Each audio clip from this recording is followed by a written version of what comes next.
आज हम केमिस्ट्री के दो अभिक्रियाओं के बारे में अध्ययन करने वाले हैं। तो पहला अभिक्रिया है संकलन अभिक्रिया और दूसरा अभिक्रिया है प्रतिस्थापन अभिक्रिया।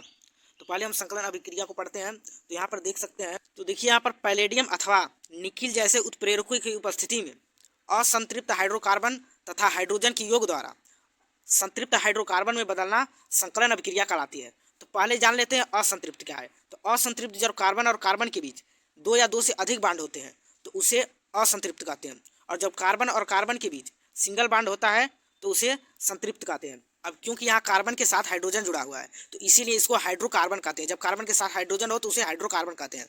तो यहाँ पर देख सकते हैं कार्बन CH2 के साथ डबल बांड CH2 है प्लस H2 निकेल उत्प्रेरक है। निकेल उत्प्रेरक की उपस्थिति में अभिक्रिया करा रहे हैं। तो यहाँ पर असंतृप्त है क्योंकि यहाँ पर डबल बांड है तो इसे सिंगल बांड में यानी संतृप्त में करना है। तो जब निकेल उत्प्रेरक की उपस्थिति में अभिक्रिया कराया जाता है तो यहाँ पर CH3 सिंगल बांड CH3 बनता है। यहाँ पर जैसे एक कार्बन और दो कार्बन, यहाँ पर दो कार्बन है, इधर भी दो कार्बन है, और यहाँ पर 2 4 6 हाइड्रोजन इधर है और 6 हाइड्रोजन इधर है, यानी कि दोनों तरफ तत्वों की संख्या समान है। देख सकते हैं, इसे ही संकलन अभिक्रिया कहते हैं।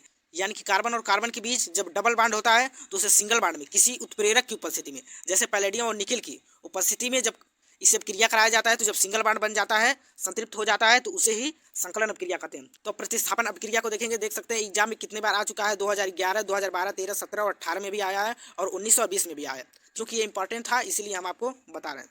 तो इसका देख सकते हैं, जब किसी संतृप्त हाइड्रोकार्बन यानी कार्बन और कार्बन के बीच सिंगल बांड हो तो उसे संतृप्त हाइड्रोकार्बन कहते हैं। कि हाइड्रोजन परमाणु को एक एक करके क्लोरीन के परमाणु द्वारा विस्थापित करना, मतलब हटा दिया जाता है उसके साथ, तो उसे करते हैं, तो इसे प्रतिस्थापन अभिक्रिया कहते हैं। यहाँ पर देख सकते हैं, तो यहाँ पर कार्बन हाइड्रोजन के साथ जुड़ा हुआ है जिसमें कार्बन के साथ 4 हाइड्रोजन है। तो इसको जब क्लोरीन के साथ अभिक्रिया कराया जाता है सूर्य के प्रकाश की उपस्थिति में, जब सूर्य के प्रकाश की उपस्थिति में क्लोरीन की अभिक्रिया कराया जाता है तो CH3 और Cl बनता है। CH3Cl जिसमें हाइड्रोजन को विस्थापित करके दो क्लोरीन एक क्लोरीन के साथ Cl बनाता है और एक क्लोरीन इसके साथ जुड़ जाता है। तो फिर यहाँ पर CH3Cl को फिर उठाएंगे, फिर यहाँ पर इसको क्लोरीन के साथ अभिक्रिया कराएंगे। फिर क्लोरीन के साथ जब अभिक्रिया होगा तो इसके साथ फिर एक हाइड्रोजन विस्थापित होगा और इसके साथ एक और क्लोरीन जुड़ेगा। तो यहाँ पर CH2 और Cl बनेगा प्लस एक क्लोरीन और यहाँ पर हाइड्रोजन, यहाँ पर HCl बन जाएगा। तो इसी प्रकार से आगे भी करेंगे, जैसे CH2 और Cl2 को फिर क्लोरीन के साथ अभिक्रिया कराएंगे तो Cl3 बनेगा, फिर अभिक्रिया कराएंगे। तो तब प्रकार से आगे भी अभिक्रिया क्लोरीन के साथ कराते रहेंगे जब तक कि CCl4 ना आ जाए, यानी कि कार्बन के चारों तरफ क्लोरीन होना चाहिए।